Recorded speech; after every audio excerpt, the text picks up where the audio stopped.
Sebetulnya PSBB ini juga mendorong kita untuk mencari kesempatan di mana kita bisa menyatu dengan lingkungan kita gitu. Jadi untuk saya pribadi juga kadang-kadang ya saya selalu mencari kesempatan di mana saya bisa jalan di sebuah tempat gitu yang sifatnya tidak ramai, tetapi sangat asri gitu ya. Saya bisa menikmati nature untuk memikirkan tentang kehidupan. Aduh rasanya gimana gitu. Tapi Memikirkan tentang kehidupan. intinya Gimana itu, ya, Mbak? Selamat malam, kawan-kawan bercerita. Apa kabar semuanya? Semoga senantiasa dalam keadaan sehat dan bahagia. Kawan-kawan, malam ini akan ditemani oleh saya, Sarah Monika, dalam program Berbagi Cerita di Balik Berita. Malam ini kita akan berbincang mengenai masa depan energi baru terbarukan di Indonesia. Sebenarnya apa sih masalahnya? Jadi, Indonesia melalui Kementerian Sumber Daya Energi dan Sumber Daya Mineral punya concern terhadap pemanfaatan sumber daya energi di Indonesia yang selama ini hanya berfokus kepada minyak bumi, kemudian gas alam maupun batu bara.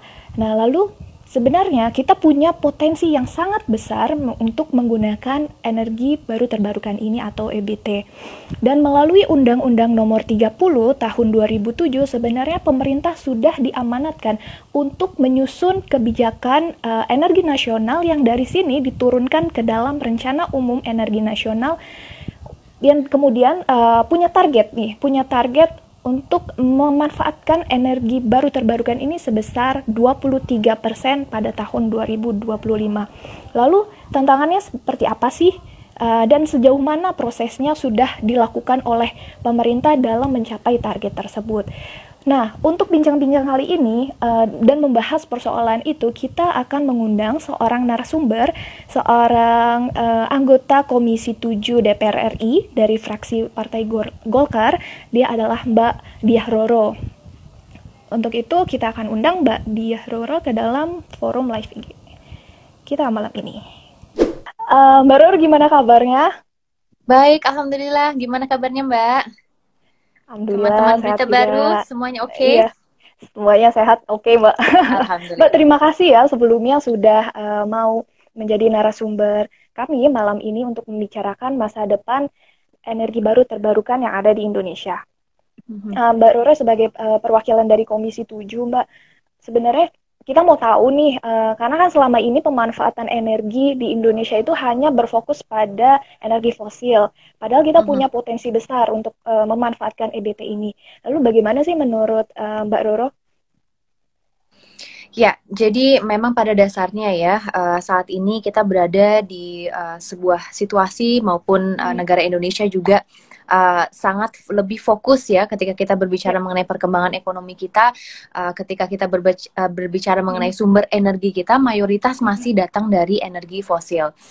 hmm, Dan namun tidak menutup kemungkinan bahwa kedepannya karena kesadaran bukan hanya kesadaran masyarakat saja, tetapi ya. kesadaran kita semua baik itu yang di parlemen dan juga pemerintah bahwa kedepannya kita tidak bisa semata-mata murni hanya Hmm, bergantungan dengan energi fosil gitu, mengingat bahwa hmm, banyak sekali dampak yang sebetulnya saat ini kita alami ketika berbicara mengenai perubahan iklim ya kan, hmm, global warming, climate change dan lain sebagainya. Nah, maka kalau saya lihat sekarang ada sebuah momentum baik itu di pemerintah hmm, maupun kami di DPR juga untuk betul-betul mendorong um, energi baru terbarukan ini untuk bisa semaksimal mungkin diterapkan di Indonesia karena ini merupakan langkah konkret kita untuk mengurangi gas rumah kaca di Indonesia, mengingat juga hmm, sumber daripada gas rumah kaca itu kan datang dari beberapa sources gitu ya Mbak ya, baik itu dari sektor energi, sektor kehutanan juga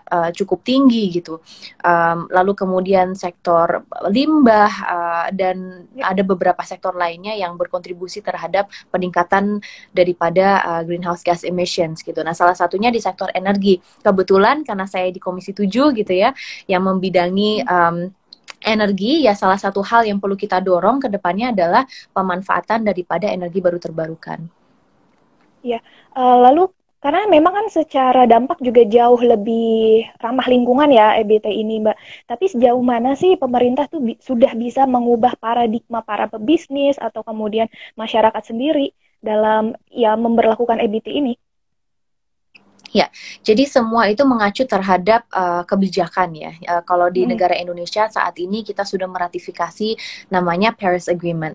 Nah, Paris Agreement atau Persepakatan Paris ini adalah waktu itu sebuah ajang internasional diadakan pada tahun 2015 dan negara Indonesia salah satu yang menandatangani agreement ini, dan lahirlah apa yang disebut sebagai Nationally Determined Contributions yang terus ditranslate menjadi sebuah undang-undang nomor 16 tahun 2016. Intinya adalah bahwa negara Indonesia ini berkomitmen untuk mengurangi gas rumah kaca sebesar 29% dan 41% dengan bantuan internasional. Itu intinya seperti itu.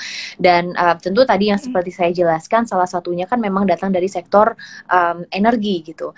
Nah, ketika kita berbicara mengenai sektor energinya sendiri, itu kita mempunyai namanya kebijakan energi nasional.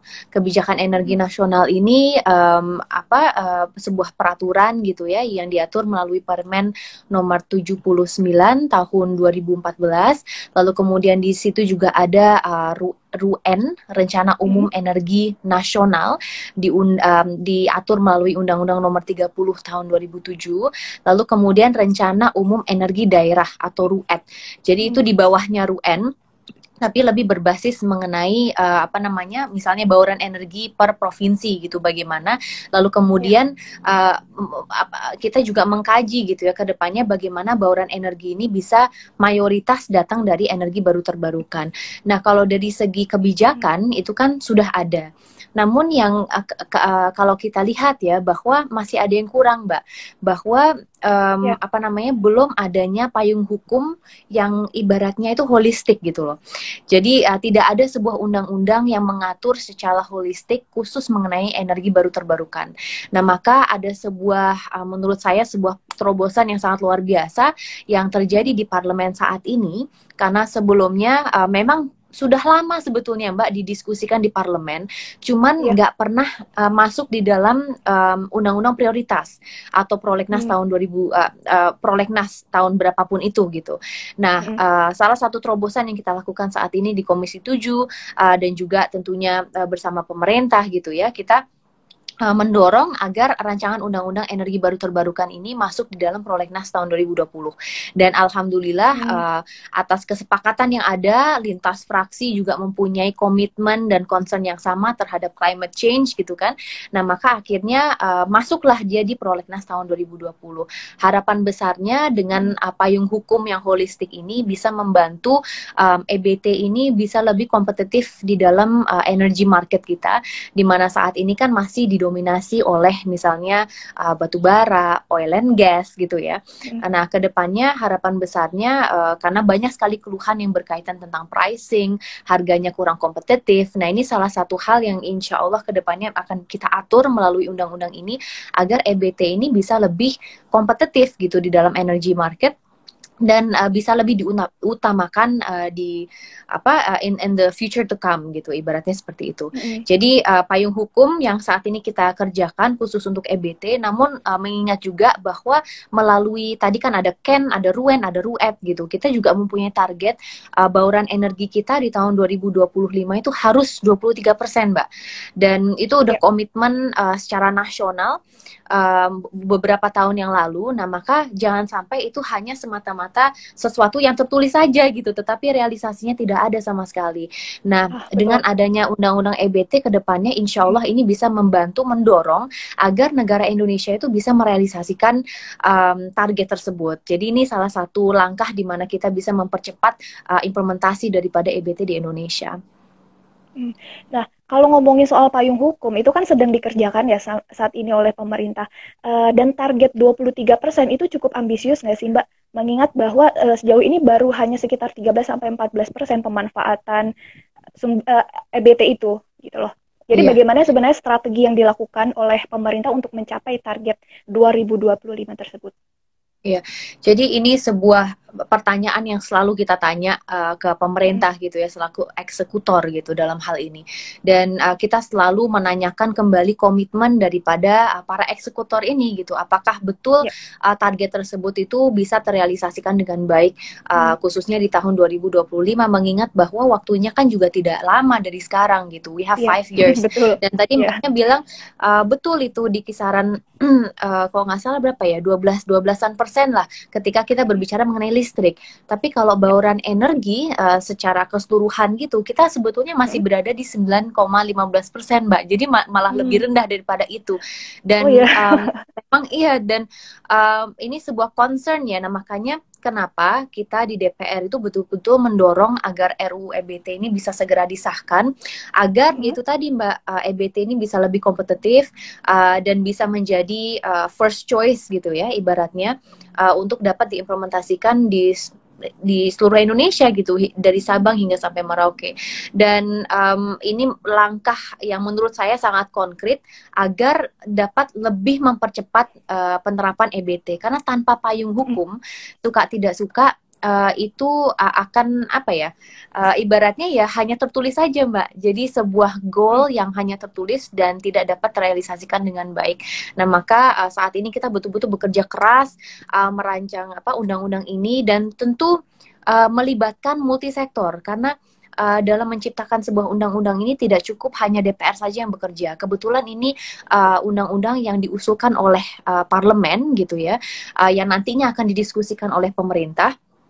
Tetapi kita juga membuka ruang gitu ya, membuka pintu untuk berdiskusi dengan berbagai macam sektor, baik itu dari sisi industrinya gimana, kendalanya apa saja yang saat ini dialami. Nah, itu kita menampung semua aspirasi dan masukan-masukan agar kita bisa mendorong undang-undang yang memang betul-betul dibutuhkan oleh rakyat dan dibutuhkan oleh misalnya industri, sesuai daripada misalnya paparan dan insight dari para peneliti misalnya, ya kan, para akademisi.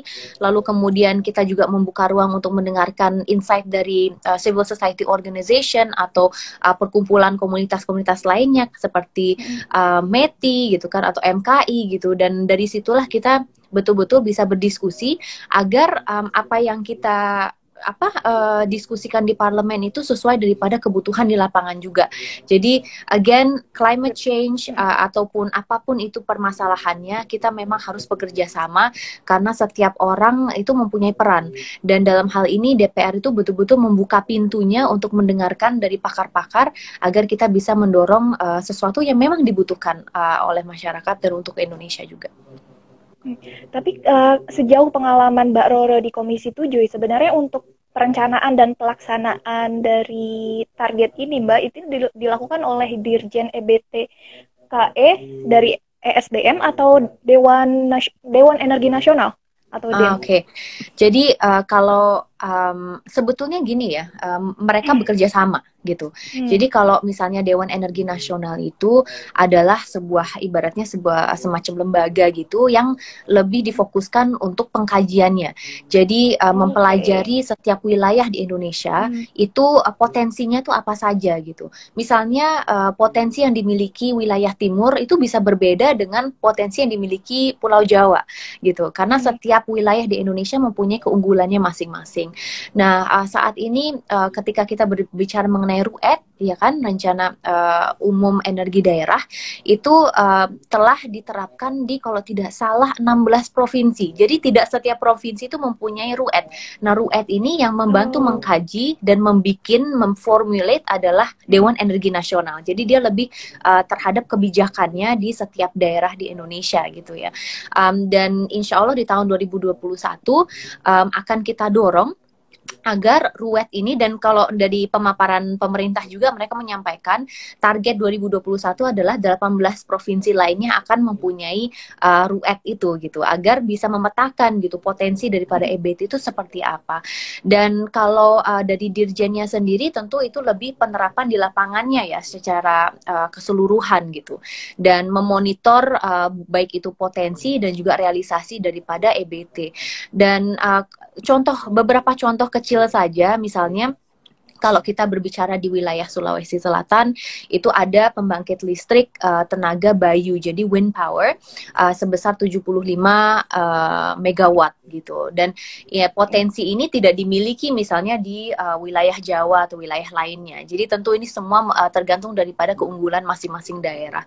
Terus habis itu saya pernah kunjungan kerja ke apa namanya Owal-Puah di desa Owal-Puah di NTT, dan di situ kecil sih Mbak, 5 megawatt PLTS. Jadi tenaga surya, pembangkit listrik tenaga surya, dan itu memang walaupun skalanya kecil tetapi dapat dinikmati oleh masyarakat yang tinggal di sekitar sana gitu. Yang tadinya mungkin tidak menikmati listrik sama sekali, sekarang dengan adanya PLTS itu bisa dimanfaatkan dengan baik, dan masyarakat itu enaknya ya sebagai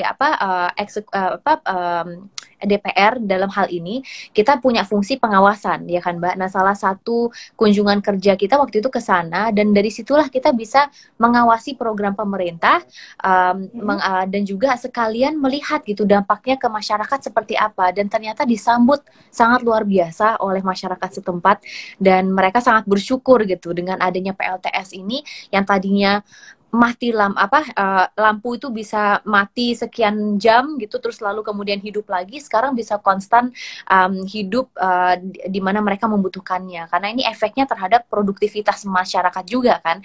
Dengan adanya listrik itu akan meningkatkan produktivitas, dan dari situlah masyarakat bisa berpartisipasi di dalam pertumbuhan ekonomi sebuah daerah misalnya. Nah, bisa dibayangkan kalau tidak ada listrik tentu itu sangat menghambat semuanya kan. Nah, di situ ada PLTS, lalu kemudian kalau di Jawa Barat ada pembangkit listrik tenaga air, itu sebesar 1008 megawatt, jadi itu cukup besar. Nah, beberapa langkah yang dilakukan pemerintah saat ini adalah untuk mendorong pembangkit listrik yang sifatnya large scale. Large scale kenapa? Karena ya itu tadi, karena kita targetnya kan 5 tahun ke depan ini harus melakukan segala upaya untuk bisa merealisasikannya kan. Nah, insya Allah dengan target pemerintah yang sudah on point seperti itu, ditambah nanti ada payung hukum yang general dan bisa mengatur semuanya dari segi pricing, dari segi pemanfaatan dan lain sebagainya, itu bisa membantu mempercepat ya kan, mempercepat penerapan daripada EBT di Indonesia. Jadi itu beberapa contoh konkret saja Mbak, tentu banyak sekali contoh lainnya, mungkin saya tidak bisa memaparkan sekarang, tapi itu beberapa yang bisa saya sampaikan. Ya, nah ngomong-ngomong soal pricing nih Mbak, jadi kan sebenarnya kalau EBT sendiri itu punya tantangan bahwa gimana sih caranya menarik investor untuk berinvestasi di EBT, karena secara infrastruktur sendiri di Indonesia kan masih sangat kurang, artinya biayanya akan sangat melonjak nih dibandingkan dengan selama ini pemanfaatan energi-energi fosil yang sudah ada. Ya, jadi memang betul ya, kendalanya tuh banyak sekali, baik itu di pricing, baik itu dari segi infrastruktur juga.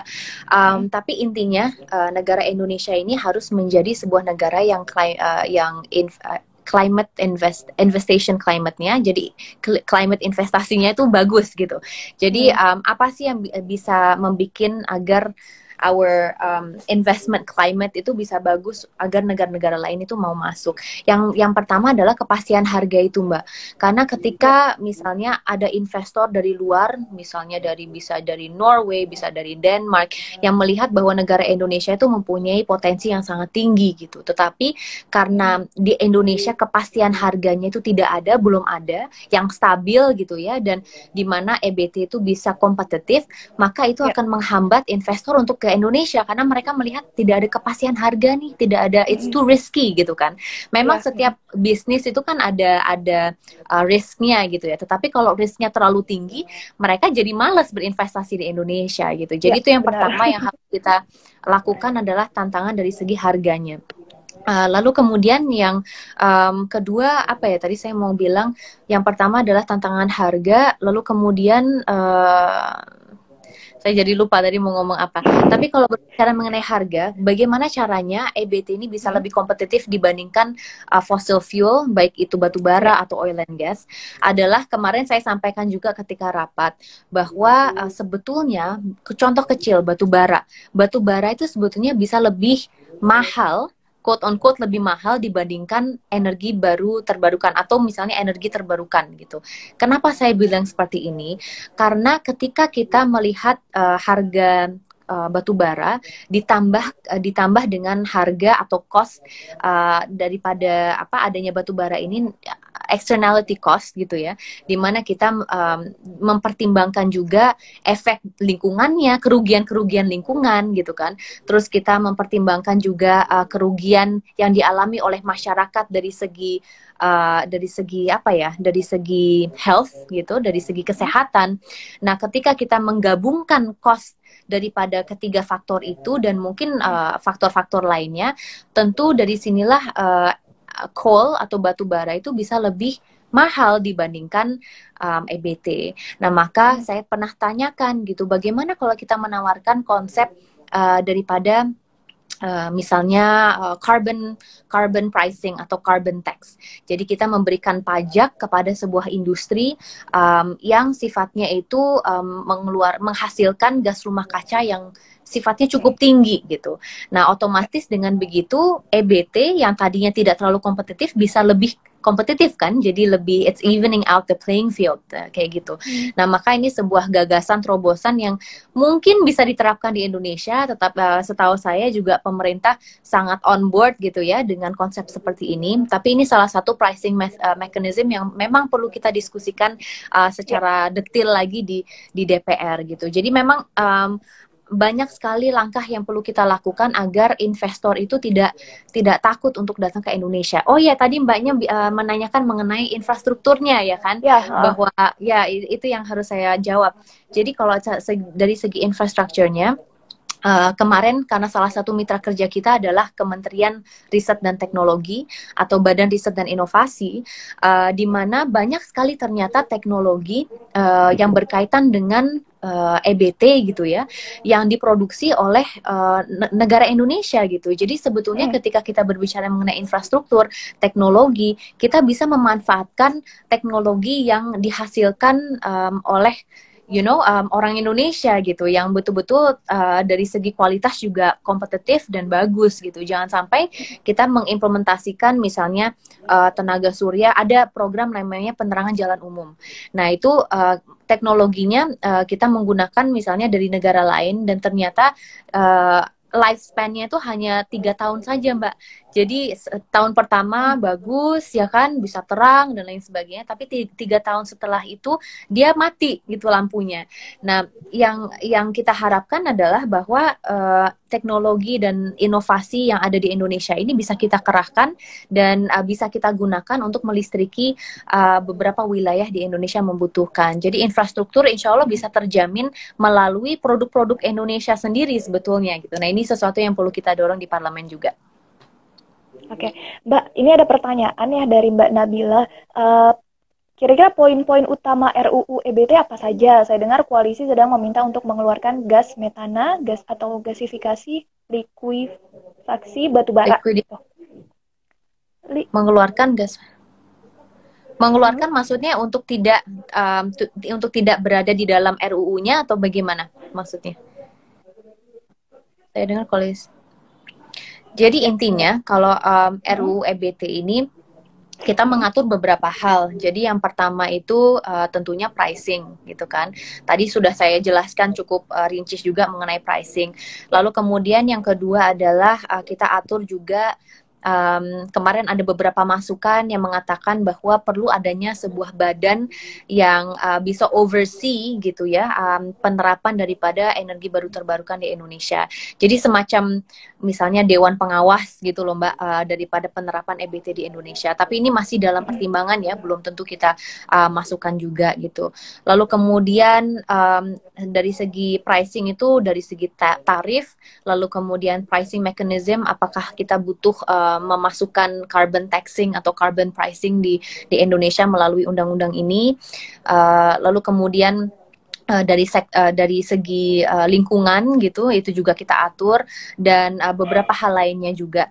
Memang saat ini sebagian besar daripada diskusi itu masih tertutup ya yang berkaitan mengenai RUU EBT, kecuali apa namanya, pertemuan yang kita lakukan secara umum, di mana kita mengundang beberapa pakar yang tadi saya sampaikan, beberapa Ya. komunitas, beberapa pakar yang memang membantu kita untuk uh, memberikan masukan dan juga berdiskusi mengenai topik ini gitu. Nah, itu beberapa mungkin yang saat ini kita lakukan.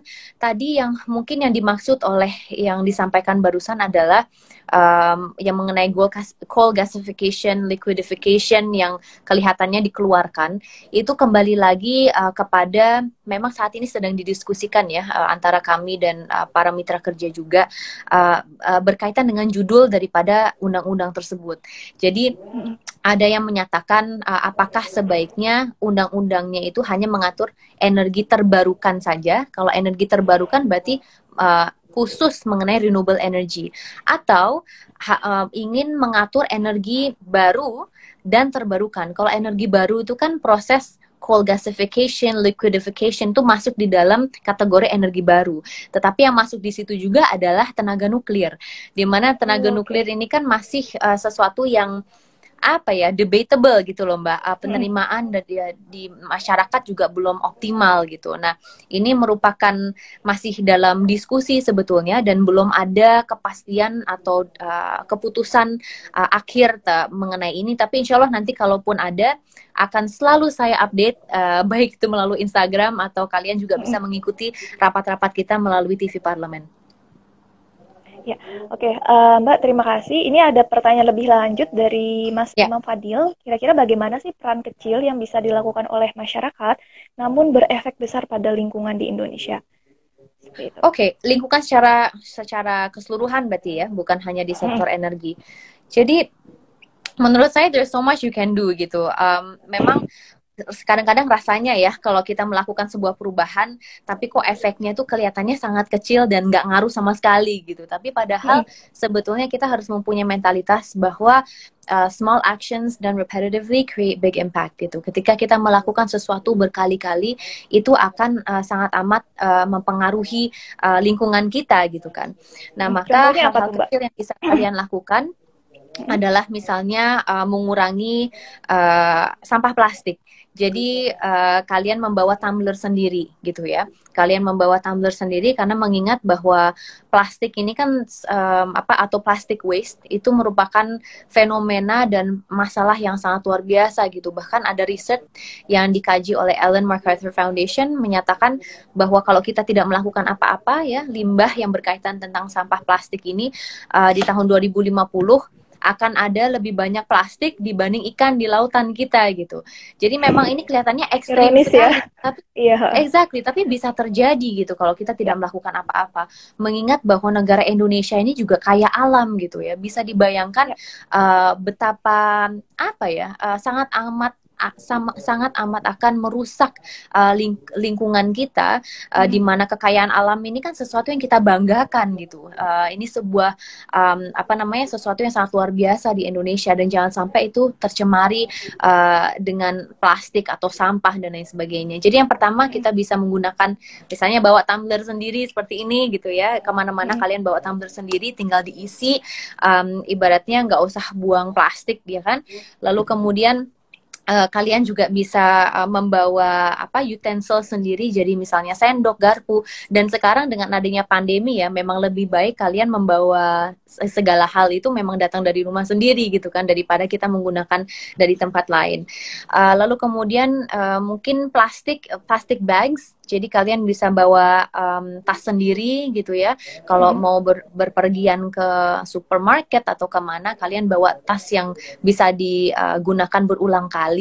Nah ini memang langkah-langkah kecil, tapi ketika setiap harinya kalian melakukannya, bisa dibayangkan dampaknya itu bisa amat banyak gitu, amat besar gitu. Dan alangkah baiknya kalian juga ajak teman-teman kalian, keluarga kalian untuk melakukan hal yang sama.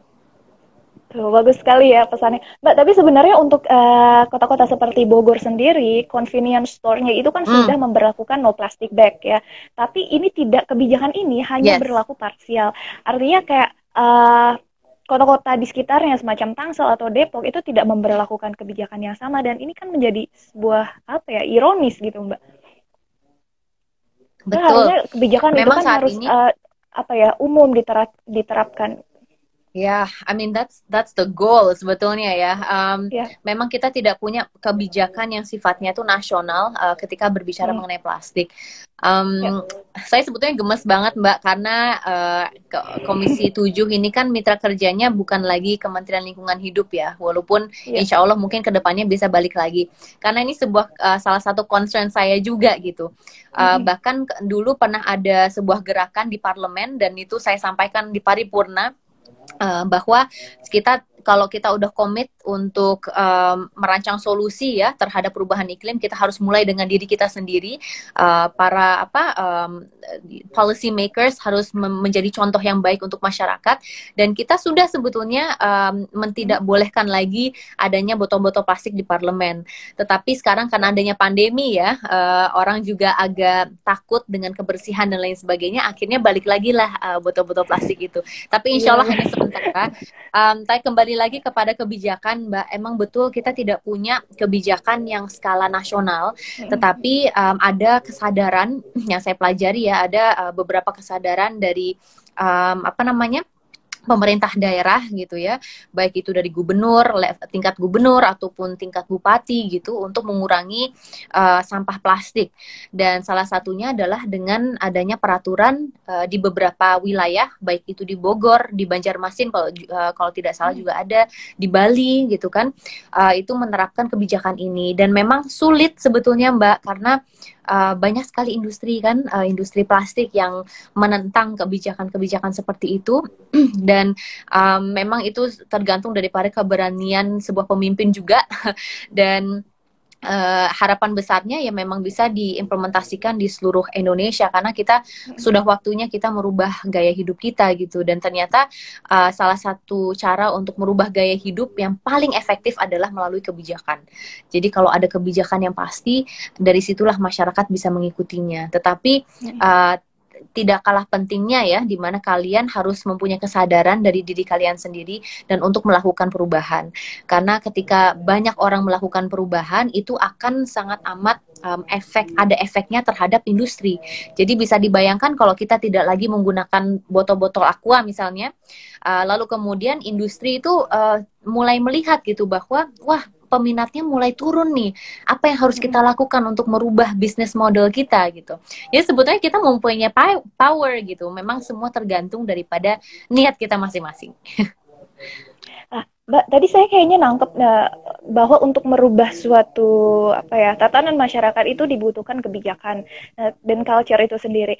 Nah, apakah itu juga menjadi target Mbak Roro sebagai anggota Komisi 7? Artinya kan Mbak Roro ini kan maksudnya background pendidikannya S1, S2 di Inggris, dan kemudian kenapa dalam usia yang sangat muda malah terjun ke politik dan menjadi anggota Komisi 7. Apakah target kebijakan untuk merubah masyarakat ini, Mbak, yang menjadi goal Mbak Roro? Yes.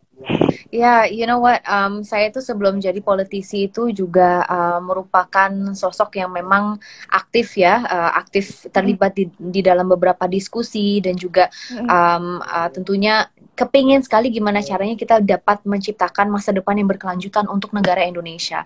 Karena saya rasa ketika kita berbicara mengenai perkembangan sebuah negara, tidak bisa dan tidak cukup ketika kita hanya memikirkan ekonomi saja gitu.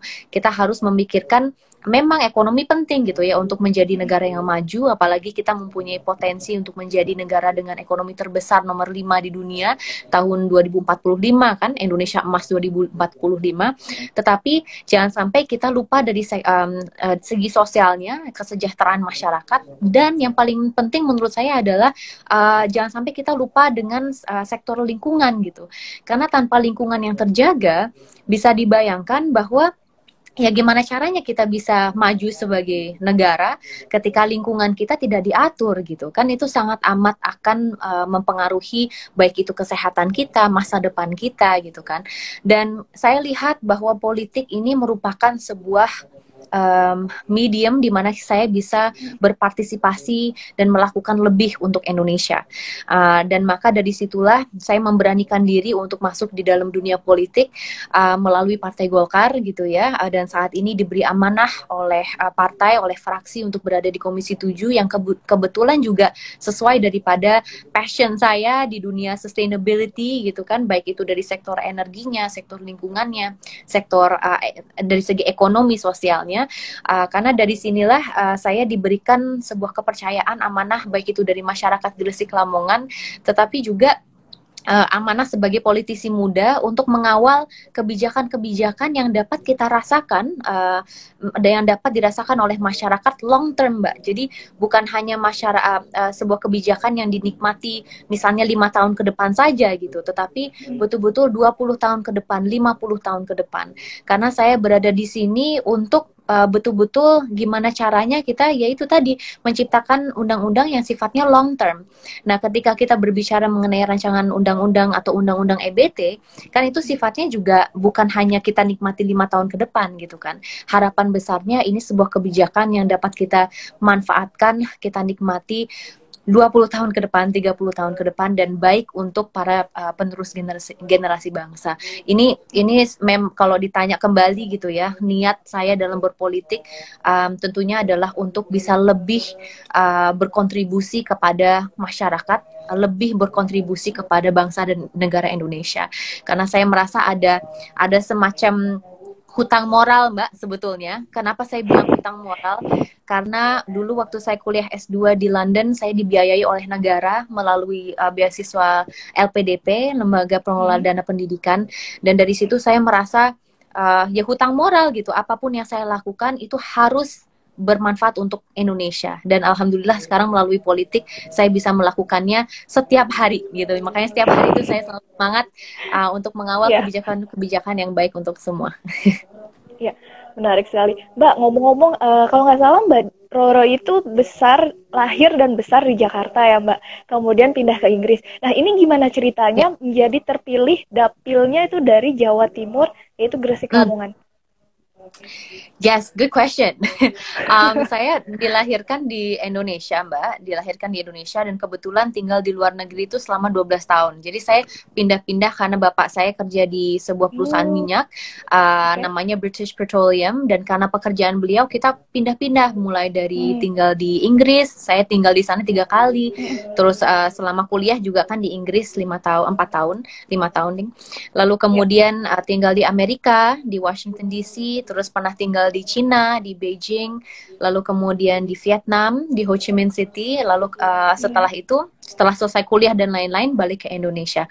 Dan memang lama dibesarkan di Indonesia, tetapi itu tadi Mbak, panggilan, nggak tahu ya, mungkin ya panggilan saja, panggilan hati gitu untuk kembali ke Indonesia. Kebetulan setelah kuliah itu saya mendirikan sebuah yayasan namanya Indonesian Energy Environmental Institute yang bergerak di bidang lingkungan dan energi, sangat aktif gitu ya, bekerja sama dengan pemerintah gitu. Jadi pekerjaan saya di DPR sekarang itu bukan sesuatu yang asing lagi gitu Mbak, karena saya sudah melakukannya ibaratnya tanpa jabatan sebagai anggota DPR itu selama cukup lama gitu ya, 3 tahun 4 tahunan. Nah maka sekarang di DPR memang mewakili Jawa Timur, masyarakat Jawa Timur, karena keluarga saya juga asalnya dari sana Mbak. Jadi saya ada keluarga di Lamongan, di Gresik juga ada, Surabaya lebih banyak lagi gitu. Jadi memang asli ya, putri daerah betul, ya. Saya emang asli sana gitu. Dan sebetulnya apa namanya ya, alhamdulillah ya sekarang saya bisa mewakili mereka dan bisa ya mewakili suara mereka lah di DPR gitu. Jadi memang terpanggilnya dari situ. Oke, Mbak, ini kayaknya ada pertanyaan lainnya. Oke. Oh, ini yang ya ini. Dari Mbak Nabila lagi, apakah ada rencana untuk Komisi 7 mengurangi ketergantungan terhadap fosil fuel? Apakah ada rencana terkait transisi energi? Ada, for sure. I mean, dengan adanya undang-undang EBT ini merupakan terobosan tersendirinya gitu ya. Mm, Harapan besarnya ke depannya Indonesia itu bisa bertransisi. Itu betul kata-kata transisi karena mm, kita tidak bisa semata-mata dari fossil fuel, dominated economy atau fossil fuel run economy, tetapi memang waktunya kita harus memikirkan bagaimana kita bisa lebih sustainable gitu kan. Tapi shift ini tidak bisa semata-mata terjadi begitu saja gitu. Nggak mungkin kan besok kita langsung penerapan EBT 100% di Indonesia gitu kan, nggak mungkin. Nah, maka mm, proses ini harus kita jalani dengan adanya misalnya dari fossil fuel, lalu kemudian ada proses coal gasification atau liquidification, ya source-nya dari batu bara, tetapi bagaimana batu bara ini bisa lebih ramah lingkungan. Lalu kemudian yang lebih ekstrim lagi dan lebih baik untuk lingkungan adalah penerapan daripada energi baru ataupun energi terbarukan. Dan ini transisi ini kita kawal secara serius, dan alhamdulillah pimpinan di Komisi 7 juga sangat komit dalam hal ini, dan kita bekerja sama dalam merancang undang-undang EBT ini. mm. Oke Mbak, pertanyaan lain dari Mas Imam Fadil, apa efek positif terbesar dan paling dirasakan dari PSBB untuk Sustainability Environment Life di Jakarta? Um, Good question again. Memang dengan adanya PSBB ini, dengan pandemi COVID-19 ini, kita melihat semakin aktivitas di luar rumah itu semakin berkurang gitu ya dibandingkan mungkin sebelum pandemi. Dan ada Hmm. beberapa studi, mungkin nominalnya tidak bisa saya sampaikan karena harus melihat data, tapi pada dasarnya kita melihat pengurangan daripada gas emisi gitu ya di setiap negara itu dialami, dan misalnya di Jakarta pun kita bisa melihat bahwa udara itu bisa lebih clear gitu dibandingkan sebelumnya. Nah, ini efek-efek lingkungan yang sifatnya lebih positif, dan sebetulnya PSBB ini juga mendorong kita untuk mencari kesempatan di mana kita bisa lebih menyatu dengan lingkungan kita gitu. Jadi untuk saya pribadi juga kadang-kadang ya saya selalu mencari kesempatan di mana saya bisa jalan di sebuah tempat gitu yang sifatnya tidak ramai, Mm-mm. tetapi sangat asri gitu ya. Saya bisa menikmati nature, dan saya juga bisa menggunakan waktu itu untuk mengintrospeksi diri gitu ya, untuk untuk memikirkan tentang kehidupan. Aduh, rasanya gimana gitu. Tapi Mikirkan tentang kehidupan, gimana itu ya, Mbak? dalam arti kata it's a time for you to reflect about life gitu loh. Apa Oke. sih yang penting, apa yang tidak penting gitu. Jadi efek daripada PSBB itu memang tergantung daripada fokus kita gitu ya. Dan ternyata dari segi lingkungan juga ada semacam perbaikan.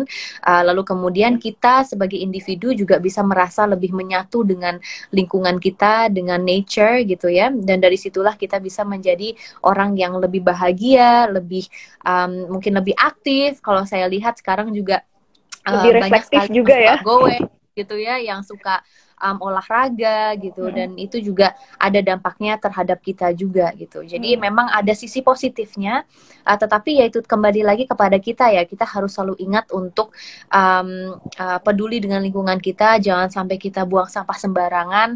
Memang ini seperti hal kecil tetapi masih terjadi di daerah-daerah gitu kan. Jadi mudah-mudahan teman-teman di sini bisa menyampaikan ke teman-teman kalian, ke keluarga kalian untuk bisa lebih bijak dalam mengelola sampah kalian.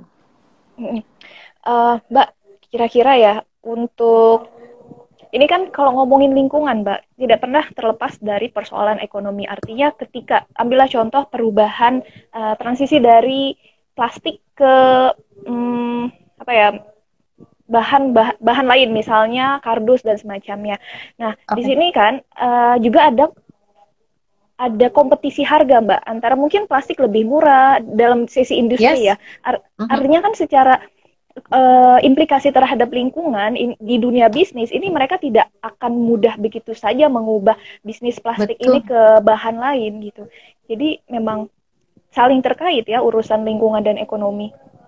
Emang, dan ketika kita berbicara mengenai lingkungan itu kok selalu semata-mata itu it's more expensive gitu loh. Jadi ketika lebih mahal terus kita cenderung kayak ya udah jangan itu gitu kan. That's not the most optimal economical choice gitu. Tetapi pada dasarnya seperti yang saya sampaikan sebelumnya, kalau kita berbicara mengenai cost gitu ya, tetapi juga mempertimbangkan externality cost. Externality cost itu adalah kerugian-kerugian yang dialami terhadap misalnya kesehatan kita, kerugian yang kita alami terhadap lingkungan kita. Nah, itu bisa membuat hal-hal yang sifatnya lebih ramah lingkungan itu lebih kompetitif gitu. Tapi ya kembali lagi Mbak kepada pemimpin sebuah bangsa gitu ya, kepada pemimpin daerah dan lain sebagainya. Apa sih yang menjadi prioritas gitu? Apakah kita ingin hanya memikirkan beberapa tahun ke depan ini atau kita betul-betul komit untuk menciptakan yang tadi saya bilang masa depan berkelanjutan untuk baik itu untuk negara Indonesia secara keseluruhan dan juga untuk masyarakatnya. Kalau kita berbicara mengenai ekonomi, sebetulnya bisa kita menerapkan yang disebut sebagai circular economy. Jadi mungkin yang tadinya itu kita hanya mengetahui linear economy ya, di mana kita memproduksi goods and services yang akhirnya dijual ya kan, tetapi ketika setelah dijual itu dibuang, ibaratnya kan seperti itu. Tetapi kalau berbicara mengenai circular economy, contoh kecil waktu saya dulu kuliah di Inggris itu H&M, pasti mbaknya tahu ya, produk H&M pasti tahu, oke.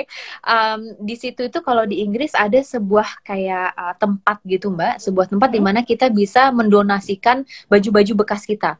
Dan dari situ kita mendapatkan voucher 10 pound, 10 pounds untuk shopping gitu.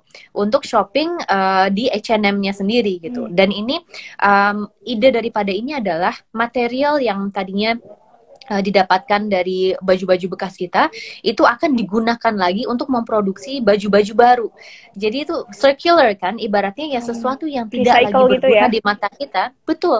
Akhirnya bisa digunakan lagi, kita feed in balik di dalam circular economy itu business model kita, agar akhirnya tidak ada waste-nya kan, tidak ada sampahnya gitu. Jadi again semua tergantung kita gitu. Penerapan circular economy di Indonesia menurut saya sangat minim masih gitu kan.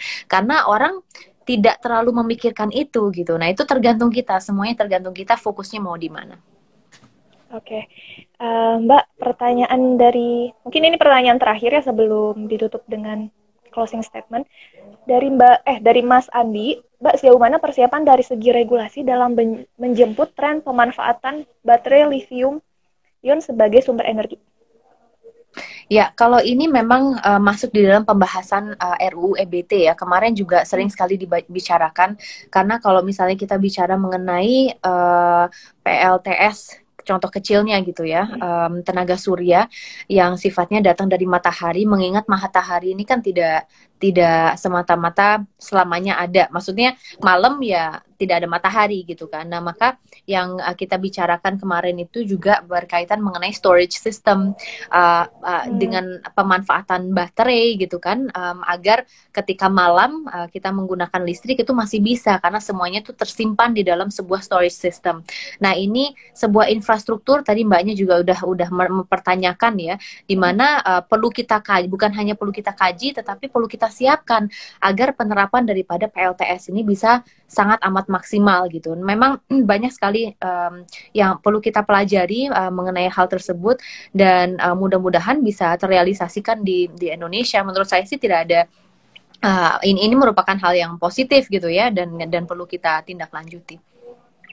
Oke, Mbak, berhubung waktu kita sudah sangat terbatas ini ya. Kira-kira boleh dikasih nggak Mbak closing statement-nya mengenai diskusi kita malam ini? Ya, closing statement-nya tentu pertama-tama terima kasih Berita Baru atas undangannya gitu ya untuk berbicara dengan kalian. Semoga bukan terakhir kalinya. Mudah-mudahan kita bisa bertemu juga dan kalian dalam kondisi sehat walafiat. Dan tentu dengan teman-teman yang hadir hari ini, mudah-mudahan kita bisa menyadari gitu ya bahwa sudah waktunya kita memikirkan kesuksesan ataupun apa ya, masa depan Indonesia ini harus lebih berkelanjutan gitu ya. Kita harus memikirkan segala sisi baik dari ekonomi, lingkungan sosial, dan sekarang kesehatan gitu merupakan salah satu hal yang terpenting juga. Dan mengingat kembali bahwa kalian semua mempunyai peran gitu, bukan hanya legislator saja yang mempunyai peran, tetapi pelaku kebijakan, kami dan juga pemerintah punya peran, teman-teman media pun punya peran untuk mensosialisasikan kepada publik masalah-masalah yang ada dan solusinya bagaimana. Waktunya kita betul-betul menggunakan media untuk memaparkan solusi konkret gitu ya yang dapat dilakukan oleh masyarakat. Dan teman-teman akademisi juga punya peran untuk melakukan riset ya kan, yang nantinya bisa ditranslasikan menjadi sebuah kebijakan di DPR misalnya. Pemuda-pemudi bisa melakukan banyak sekali gagasan gitu ya, motif yang edukatif untuk semuanya. Dan harapan besarnya dalam hal ini kalian bisa introspeksi apa sih peran yang kalian miliki, dan ayolah kita bergotong royong bekerja sama untuk menciptakan masa depan yang berkelanjutan. Ini sebuah perjalanan yang mungkin tidak gampang, sulit, di mana setiap harinya kita harus bekerja keras, tetapi dengan niat yang baik untuk bangsa, insya Allah ini merupakan bukan hanya amanah ya, tetapi mudah-mudahan juga baik untuk kita semua gitu. Jadi ayolah kita bekerja sama, waktunya kita berkolaborasi juga untuk menciptakan masa depan yang berkelanjutan.